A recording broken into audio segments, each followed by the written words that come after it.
Okay, great. Thank you very much for joining me and welcome. Welcome to Trailhead DX. Probably the first session for a lot of you, so extra thank you for joining me today. And this session is titled Creating Dynamic Lightning Experiences, the Lightning App Builder. Subtitle there, no code required, so this is a no code session, but if you are a developer, you are my friend, stay here. There's going to be a lot of value, I think, still here for you as well. So you're going to see this slide a ton at this event. Please make any and all purchase decisions on what's generally available. I am going to show you a feature that we have under pilot, so something that's still under development. So just keep that in mind as I demo it. I will call that out when I get to that point. And well, once again, welcome. So my name is Michael Gonzalez, and I'm a product manager here at Salesforce. I've been working in Lightning for the past almost 4 years now, so I've been with it pretty much from the start. And I put my friend Cloudy up there. Cloudy's my spirit animal, for those of you that know me. It's not because we're both very stubborn and because we like to eat everything on site. It's because we like to build our apps with points and clicks.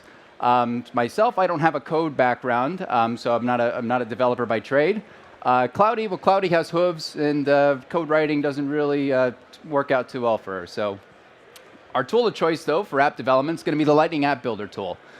So the Lightning App Builder is a product that's been GA for a couple years now, and this is the admin-friendly tool that lets you go through and build apps with points and clicks. So we have what we call a WYSIWYG, or what you see is what you get interface.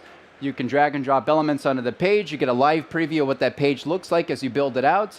It's really easy to use, super intuitive, gives you an exact representation of what your end users are going to see. I'm going to do a lot of demo of that for the session. You can build your own record pages, so if you want to build a special version of the account page, you can go ahead and you can do that with this tool.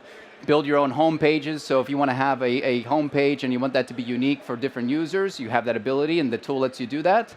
And you can build your own app pages too. So those are pretty cool page types. You can build a page that basically works both on desktop and in the Salesforce mobile app. One of the key things, one of the killer features, I think, for Lightning App Builder, and I've been hearing your feedback for almost a year now that feature was under development, was being able to create a dynamic experience. So dynamic experiences, things where you can control the visibility of components on the page. That used to be something that only developers could really do. They would handle that in code on the component itself. But since the winter release, we've actually had that functionality available for our point-and-click tool here. And then once again, the last thing there, integrated app exchange. So I'll show you what that looks like here in a moment. I'm going to drop into a demo, but the Integrated App Exchange is a nice feature. It gives you a vast library of components that are available for you to install directly from the app builder itself. So I'm going to go through and just hop into it. I don't have very many slides, so hopefully that's much appreciated here. And I'm going to go ahead and load up Lightning Experience. And so what I'm going to do is I'm going to build 3 dynamic experiences for you today. The first one I'm going to build a dynamic home page. So let's say that I've got an app here, and I've got a home page that's targeted for a certain group of users. In this case, they're service users. And I want to add a banner and give a subset of those users a custom message to say, hey, you know what? When there's a training that's going to be available, it's available for managers, it's available in HQ. So I'm going to show a custom banner only for that subset of users. Additionally, I'll show you what dynamic pages looks like for record pages. So if you use the feature in the Winter 18 release, in the spring release, we've added some more functionality, which will let you build another set of rules. So it's very cool, very powerful. And then I'll show you something that we have under pilot related to localization. So for multinational orgs out there, if you have users across the globe, we'll have a great localization feature to show you. So if you're new to the Lightning App Builder, let's go ahead and let's just dive in. I'll show you exactly where you can access it from. So there's a couple of ways. You can always go to Setup, or you can go ahead and edit and open pages directly in the context of what you're viewing there. So you go ahead to that cog up at the top. You'll see an Edit Page option. And as I mentioned before, the App Builder, if you haven't seen it before, you're not too familiar, it's that WYSIWYG tool. So what you see is what you get. It's got an exact preview loaded right here in the center of the screen, the area that we call the canvas here. And you can see what the end user sees when that gets pushed out to production. So you have these different areas of the screen that you can go and click on. These are Lightning components. So Lightning components are what make up the core experience for your users. They can be very much fine-grained. They can be built for very specific use cases, or you can have them be fairly generic. Like this one that I clicked on here is actually just a list view component, and it's got a bunch of properties that are configurable here on the right-hand side. So you can click through different areas of the screen, configure properties, and you can see here as we go ahead and we adjust them, you can see that as we make changes, we see these changes reflected immediately there on the screen. So pretty cool, really unique tool.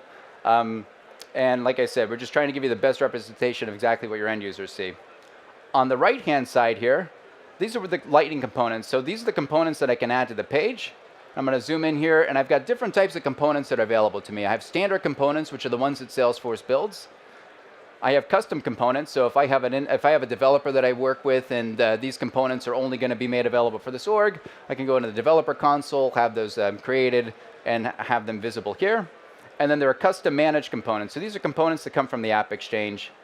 And as I mentioned before, the App Exchange is integrated into the App Builder, so if there isn't a component available for you on that component palette to go ahead and build out your experience, you have the App Exchange fully integrated. You can go through, you can browse, you can even install directly without having to ever leave the App Builder.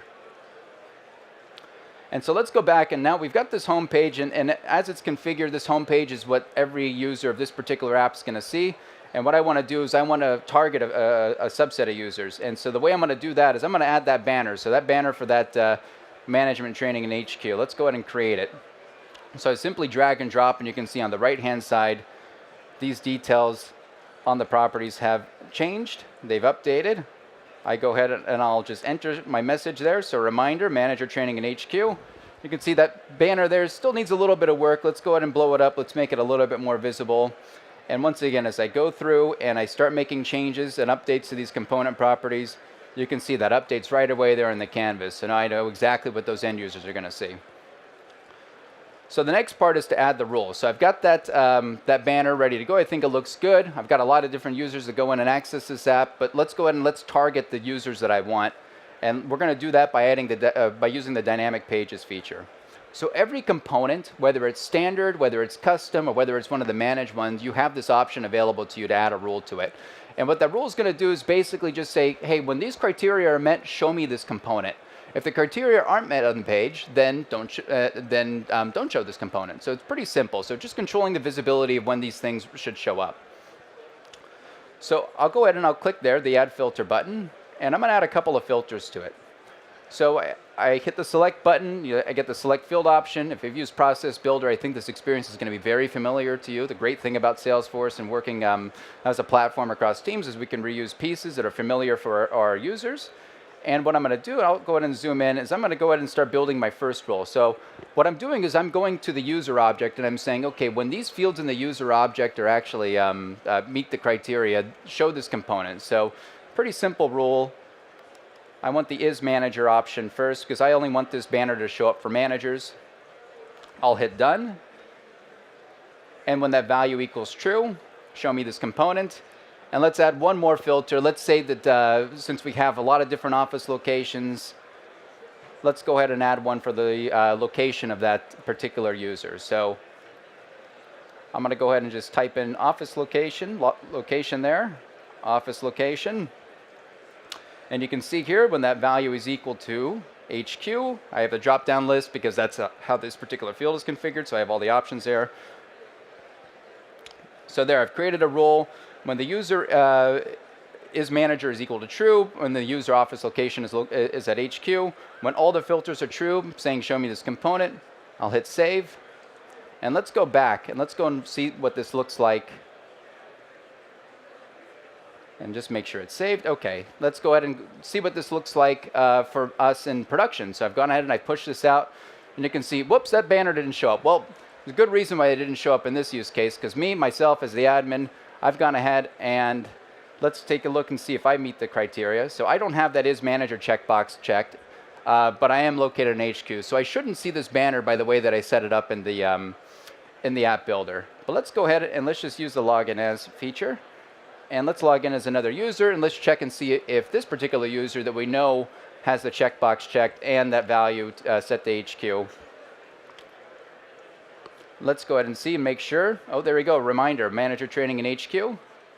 And let's just double check this particular user. Is there Andrea admin, and it says is manager office location HQ. So I I've gone ahead, I was able to make that, add those dynamic rules to this particular component. Now that home page is dynamic, that thing shows up only when it's supposed to, and there's our proof there. So feeling pretty good. I think that was pretty easy to do. Once again, didn't have to touch a line of code.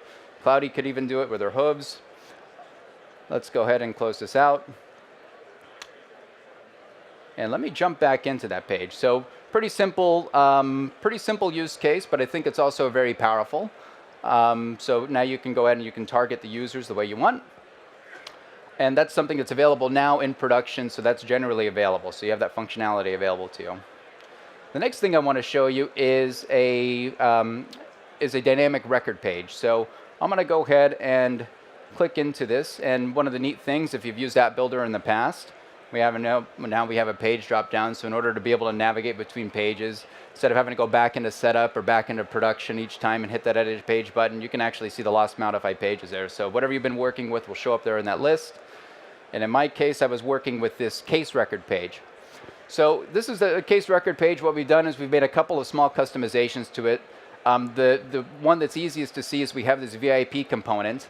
And what I've gone ahead and done, and this is something that I've already pre-configured, something that I did in previous demos, was I wanted this VIP component to show up on this case when the VIP customer value is equal to true. Well, let's say I get another business requirement in and says, well, not only do I want to give those VIP customers the VIP treatment, but let's just say that that the sales team is working on an opportunity with a customer, and we want to make sure that if they file a case, that we go ahead and we give them extra special VIP treatment too. So what I can do is I can go ahead and I can create a rule for that pretty easily. So I have these options here on record pages. So the options you'll see on record pages versus home pages are slightly different, but give you options that make sense. In the case of record page, we show you the fields that are associated to that object there. Doesn't make much sense on the home page though. For this scenario, I'm going to go ahead and I'm going to click advanced. And what I want to do is I want to pick a related field. So I'm going to go in and pick record. And then I'm going to drill into account name. And what I want to do is I want to find whether or not there's an open opportunity. So I'm going to go through and I'm going to hit done. So you can see that's not that open opportunities field, that's not one that's on the case object itself. This is something that's related to it. So now I can go out into the other areas of my system and build dynamic rules from them. I'm going to hit done, and I want this to be greater than or equal to at least 1. So we know if there's an open opportunity, let's give this customer VIP treatment. And then there's a couple of options down here. So in the last scenario with the home page, I wanted both the HQ and the isManager value to be set to true, and I wanted that to be an AND statement essentially. Here I want it when any filters are true, so this is an OR statement. So show me this VIP component, give them VIP treatment if they are a VIP customer, or they have an open opportunity associated to them. So I simply would click save, and then that would be pushed out to our users, and as they go through and they navigate and they work on this particular case, they would see that under the right thing. I'm not going to show you what that looks like in production, just for time constraints, but trust me, it absolutely works. It works just like the other component homepage scenario that I shared with you. The last thing that I wanted to show you was localization. So something that we have under pilot that we've been working on for the past few releases, we have it under development still, is just being able to localize certain areas of the page. So specifically, one bit of feedback we heard is, I want to be able to localize the tabs. So you guys have an awesome tabs component, and it's really good that you guys have a lot of standard labels available for them. But what I want to do is I want to actually localize the tab label. So I've got the set of tabs down here. There's details related feed, which are custom labels that which are standard labels, sorry, that we provide and we localize for you. But let's say I've got a custom one. In this case, I've got one called tools. And what I want to do is I want to have this appear, I want to use my custom labels, and I want to have this appear with the right language when the particular users go in. So I'll switch over, and you can see this is tools, and when I push over and I go into a French user, I have everything localized here, a lot of different aspects of it, particularly if we look at the tabs here. It has the French translations for details, for related, for feed, but it doesn't have it for tools. Because I wrote tools in directly. I don't have this, I haven't used the pilot feature yet. So I wrote it in, and it says tools for everyone, and regardless of their language. So I can go ahead and fix that. And the way that I'm going to fix that is by going and clicking in, And it says tab label is custom, which is correct. But what I want to do is I want to use a very simple expression. And what it's going to do is I've already got this label configured in my custom label system. So I've used that feature. I have a translation available for tools. It's done in a bunch of different languages. And all I want to do is I want to tell this particular component to say, hey, you know what? Go grab the label from my custom labels. And when the particular user goes in with their language setting, make sure that you evaluate that and you present the right label to them. So that's what that expression looks like. And we simply close it. I'll hit done. And you can see it doesn't change it for me here in English because I'm still an English user. But what it will do is if I go and switch over into French for my French user, I'll go ahead and I'll just refresh the page. And we should see that translation that's been pulled up. Oh, of course it doesn't happen in the demo, right? Okay, so I still have the old one. Let's go ahead and try to refresh it one more time. Oh, you know what? You're right. I didn't save it. Awesome catch. One of the nice things about App Builder is we can go ahead and we can fix things really easily. So let me go ahead and save it. Okay, now we'll go ahead and we will refresh it. We'll hold our breaths for a moment, and there it is. There's my French translation for tools. So I've gone ahead, I've pulled that in, and it's pulling it from custom labels. So if I've done a lot of work there, if there's a lot of translations that have already been done, now those are available to me with this feature here. So pretty easy, simple to set up. That's something that's under pilot right now. So if you're interested in getting your hands on that, reach out to your account team, let them know you want the App Builder localization pilot, and we'll work on getting it enabled for you. But with that, those are my demos for today.